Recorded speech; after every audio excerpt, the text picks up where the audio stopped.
The day I discovered my husband had emptied our savings account, I was standing in line at Whole Foods, watching the cashier void items from my grocery order one by one because my card kept declining. "I'm so sorry," I mumbled, my face burning as other customers shifted impatiently behind me. "There must be some mistake. Could you try it again?" The cashier's pitying look only made it worse. I knew my account should have had over $50,000 in it, the remains of my inheritance from Grandma Rose, carefully saved over the past 5 years of marriage. My name is Julia Parker, and that humiliating moment in the grocery store was just the beginning of discovering how thoroughly my husband had betrayed my trust. I'd met Daniel at a charity gala 6 years ago. I was there representing the investment firm where I worked as a junior analyst. He was a rising star at a prestigious law firm.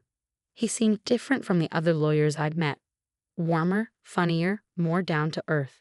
When he asked for my number, I gave it without hesitation. Our courtship was a whirlwind. Daniel was charming, attentive, and seemed genuinely interested in my work and opinions. "You're not like other women," he'd say, making me feel special even as something in the back of my mind whispered that this wasn't actually a compliment. We married after a year of dating. The wedding was everything I dreamed of, paid for mostly by my grandmother's inheritance. She'd passed away just months before I met Daniel, leaving me a modest but significant sum. "You've always been the practical one," she told me during one of our last conversations. "Promise me you'll invest this wisely, make it grow." I nodded, holding her frail hand. "I promise, Grandma." And I have been practical. At first, I kept most of the inheritance in a separate savings account, using only a small portion for the wedding and our first home's down payment. Daniel had his own money from his law practice, and we agreed to maintain some financial independence while sharing household expenses. The problem started subtly. Daniel would talk about investment opportunities that seemed too good to be true. "It's a sure thing," he'd say, eyes bright with excitement. "We could double our money in months." I'd express skepticism, drawing on my financial background to point out the risks. He'd grow defensive, accusing me of not supporting his ambitions. To keep the peace, I'd eventually agree to small investments, always from our joint account, never from my inheritance. Some of these ventures paid off, feeding his confidence. Others failed, but Daniel always had explanations that shifted blame elsewhere. Still, we were doing well enough that I didn't worry too much. His law practice was thriving, and my career at the investment firm was advancing steadily. Then came the day he discovered online poker. It started innocently enough, a few games in the evening to unwind after work. I didn't think much of it at first. Daniel had always been competitive, and this seemed like a harmless way to channel that energy. But soon he was playing every night, sometimes until dawn. He'd skip dinner, forget appointments, and snap at me if I suggested he take a break. The laptop screen's glow became a constant presence in our bedroom, accompanied by the soft click of keys and occasional muttered curses. "You're working too hard," he'd say when I expressed concern about his late nights. "I'm just having a little fun. Besides, I'm actually pretty good at this." I wanted to believe him. I wanted to trust that my Harvard-educated lawyer husband knew what he was doing. But the signs were there if I'd been willing to see them. The credit card bills started climbing. Small charges at first, $50 here, $100 there, all to online gaming sites. Then larger amounts. When I questioned them, Daniel would grow defensive. "I earn good money," he'd say, his voice taking on that edge I'd learned to dread. "I can spend it how I want." But it wasn't just his money he was spending. I discovered he'd been moving funds from our joint account to cover his gaming losses. Still, the inheritance account was separate, secure. Or so I thought. What I didn't know then was that while I'd been working late one night, Daniel had found my banking information. He'd watched me enter my passwords enough times to guess them. And once he had access, the temptation proved too strong. The scene at Whole Foods was just the beginning. When I got home and checked my accounts, I felt physically ill. The inheritance account, my safety net, my promise to Grandma Rose, was empty. Every penny transferred to various gambling sites over the past month. I sat in my car in a Whole Foods parking lot, trying to breathe through the panic. That's when I remembered something that made my hands stop shaking. Daniel didn't know about all of my accounts. 2 years ago, I'd made an investment that I'd never told him about. It had seemed insignificant at the time, almost embarrassing in its modesty. A small tech startup was looking for early investors. The founder was a former client who'd broken away from her big tech job to pursue an innovative idea in artificial intelligence. It's risky, she'd admitted during our lunch meeting. But I really believe in this technology. We're doing something no one else has tried. I'd studied their business plan carefully, drawing on all my years of investment experience. The technology was revolutionary, a new approach to machine learning that could transform multiple industries. The team was brilliant and dedicated, and the initial investment requirement was surprisingly low. I'd taken $10,000 from my personal account, money I'd saved from my annual bonuses, and invested it privately. I didn't tell Daniel because I knew what he'd say. He'd call it foolish, risky, a waste of money that could be spent on sure things. The paperwork was in my maiden name, the communications sent to my private email account. It was my secret, my independent decision, my way of proving to myself that I could still make choices without seeking his approval. Now, sitting in my car and staring at my empty inheritance account, I pulled out my phone and checked that private email for the first time in weeks. There were dozens of unread messages from the tech company. My hands trembled as I opened the most recent one. Dear Ms. Matthews, my maiden name. We are pleased to inform you that following our successful Series C funding round and recent acquisition offers, your initial investment of $10,000 has appreciated significantly. Based on current valuations, your equity stake is now worth approximately $3.2 million. I read the number 3 times before it sank in. My small secret investment, the one Daniel would have mocked, had just made me a millionaire. The irony might have made me laugh if I wasn't so angry. While my husband had been gambling away our savings on rigged online poker games, my careful investment in real innovation had paid off beyond my wildest dreams. I sat there in the parking lot watching the sun set behind the grocery store and made a decision. I wouldn't tell Daniel about this windfall. Not yet. First, I needed to understand exactly how deep his gambling problem went and what else he might be hiding from me. I drove home slowly, rehearsing what I would say about the emptied inheritance account. But when I walked through our front door, I realized I didn't need to say anything at all.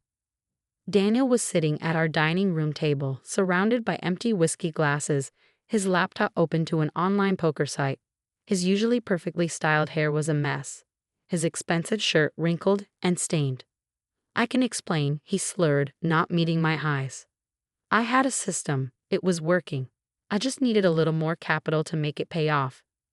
I stood there in our tastefully decorated foyer, looking at this man I thought I knew, this brilliant lawyer who turned into a gambling addict before my eyes, and felt nothing but cold clarity. How much did you lose? I asked quietly. He flinched at my tone. It's not about losing. I've got it under control. I just need a little more time, a little more money. How much, Daniel? He named a figure that made my stomach turn. It was more than just my inheritance. He'd taken out loans, maxed out credit cards, even borrowed from clients' escrow accounts. But I've got a tip on a sure thing, he continued, his words running together. This guy I met online, he's got inside information about a poker tournament. If I can just get a stake together. I walked past him to our home office and began methodically going through our files. The more I dug, the worse it got. Our mortgage was months behind. The car loans were in default. Even our health insurance had lapsed. Daniel followed me, still talking, still making excuses.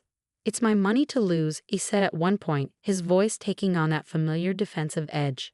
I earned it. I work hard. You don't understand how these things work. I turned to face him, this man who gambled away not just our savings but our future, and felt a strange sense of calm. You're right, I said softly. I don't understand how these things work. I only understand solid investments, careful planning, and actual business strategy. You know, the boring stuff. He didn't catch my sarcasm. He was too busy pulling up his laptop, trying to show me his system for beating the odds at online poker. I left him there, stumbling through explanations of betting strategies and inside tips, and went upstairs to our bedroom.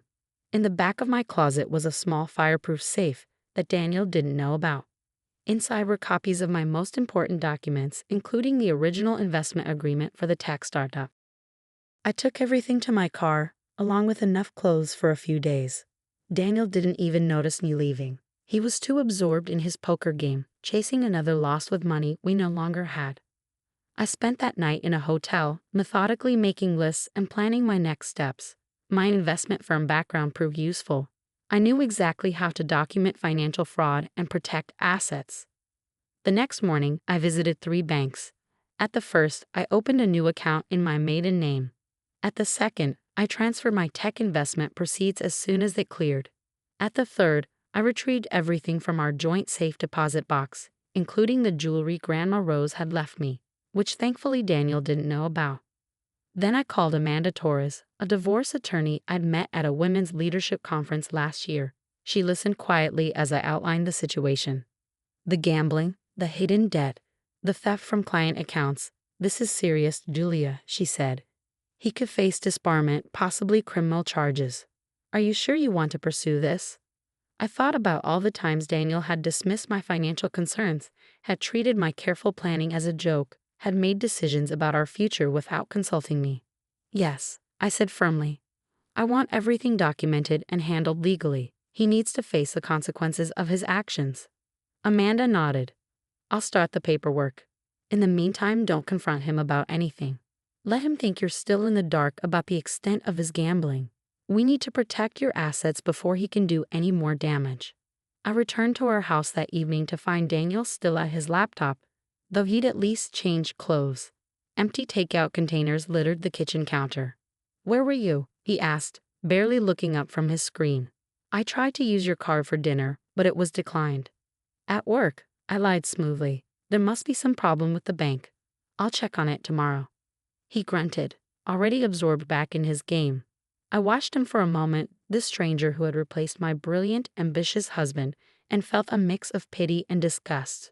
Over the next few weeks, I played the role of concerned but oblivious wife perfectly. I acted appropriately distressed about our banking problems, while quietly working with Amanda to document every aspect of Daniel's financial misconduct. The evidence was damning. Not only had he emptied our personal accounts, but he'd also misappropriated client funds from his law firm's escrow accounts to cover gambling debts. He'd taken out high-interest loans from questionable sources. He even mortgaged our house a second time by forging my signature. Meanwhile, my secret investment continued to appreciate. The tech company was generating buzz in all the right circles, with major players expressing interest in either acquisition or partnership. Then came the morning I'd been preparing for. I was sitting at our kitchen table when Daniel stumbled downstairs, looking haggard. Julia, he said, his voice rough, we need to talk. There's been some financial difficulties. I took a sip of my coffee. Oh, it's temporary, he rushed to add. Just a cash flow issue. But I need you to do something for me. I need you to take out a loan against your retirement account. I set my cup down carefully. Why? It's complicated. Some investments didn't pan out as expected, but I have a plan to turn it around. There's this high-stakes game tonight. No. The word hung in the air between us. Daniel blinked, as if he'd misheard. What? I said no. I won't give you any more money to gamble away. His face darkened. You don't understand. This is different. I have inside information. Like you had inside information about the last game, and the one before that. How much have you lost, Daniel? Do you even know? He stared at me, realization slowly dawning. You've been checking up on me. Someone had to. Since you clearly lost the ability to distinguish between gambling and investing. It's my money, he shouted, mask finally slipping. I earned it. I have the right to spend it how I want. I pulled out a thick folder and laid it on the table. Actually, it wasn't just your money. You stole my inheritance. You forged my signature. You embezzled from your clients. Would you like to see the documentation? His face went pale as I began laying out papers. Bank statements, loan documents, credit card bills, screenshots of his gambling accounts. How did you? I'm an investment analyst, Daniel. Did you really think I wouldn't figure it out? Did you think I wouldn't keep records? He collapsed into a chair, all the fight draining out of him. I can explain. To me? Or to the Bar Association, because they'll be very interested in what happened to those client accounts. You wouldn't? I already have. I stood up, gathering the documents. The ethics committee received my report this morning. The police should be here soon to discuss the forgery charges. As if on cue, we heard sirens in the distance. Daniel's face crumpled. I'll lose everything, he whispered. My license, my practice, my reputation. You already lost everything. I corrected him. You just didn't know it yet. He looked up at me, desperate now. I'll get help. I'll go to therapy. We can work this out. No, Daniel, we can't.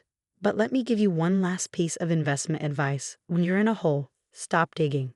The police arrived moments later. I watched from our front porch as they led him away, still protesting that he could explain everything. My phone buzzed. An email from the tech company. Another major firm had made an acquisition offer. My investment was now worth close to $5 million. Over the next few months, Daniel's life unraveled exactly as expected. He was disbarred. Criminal charges were filed. Our house went into foreclosure due to his secret second mortgage. But I was prepared. I'd already found a beautiful condo in a quieter part of town. I transferred to a new position at my firm, heading up their tech investment division. Life was moving forward. 6 months after Daniel's arrest, I received a letter from him at his court-mandated rehabilitation facility. I finally understand what happened, he wrote. I got caught up in the thrill of quick wins and forgot about real value. You were right about everything. I don't expect forgiveness, but I want you to know that I regret losing you more than anything else. I folded the letter and slipped it into a drawer. Maybe someday I'd find it in my heart to forgive him. But for now, I had more important things to focus on. My phone rang. The tech company's CEO calling about their upcoming IPO. After hanging up, I sat at my new desk, looking out over the city lights, and opened my grandmother's old jewelry box. Inside was the note she'd left with my inheritance. Remember, dear one, true wealth isn't about quick gains or lucky breaks. It's about patience, wisdom, and believing in real value. Never let anyone tell you your cautious nature is a weakness. In the long game, the careful investor always wins. I smiled, touching her familiar handwriting. You were right, Grandma, about everything. Last week, I saw Daniel's name in the paper. He completed his rehabilitation program and was working as a paralegal at a small firm. Unable to practice law but trying to rebuild his life. The article mentioned he was still paying restitution to his former clients.